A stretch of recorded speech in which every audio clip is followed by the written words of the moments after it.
In prossimità delle festività di Ferragosto di quest'anno, il Comune di Agrigento ha emesso un'ordinanza sindacale per garantire la sicurezza pubblica e mantenere il decoro urbano lungo le spiagge e gli arenili del territorio salleonino.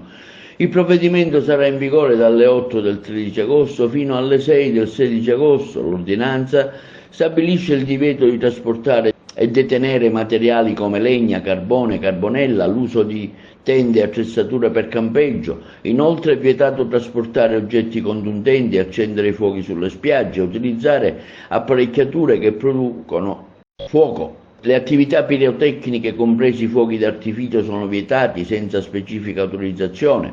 Inoltre è proibito emettere suoni molesti tramite altoparlanti e amplificatori.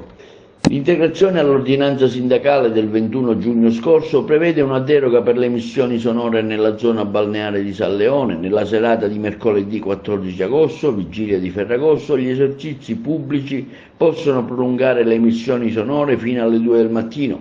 Tuttavia resta in vigore il divieto di disturbare la quiete pubblica come previsto dal Codice Penale e da altre disposizioni dell'ordinanza sindacale rimangono valide. Le violazioni comporteranno sanzioni amministrative che variano da 100 a 500 euro. I trasgressori potrebbero essere ritenuti responsabili per eventuali danni.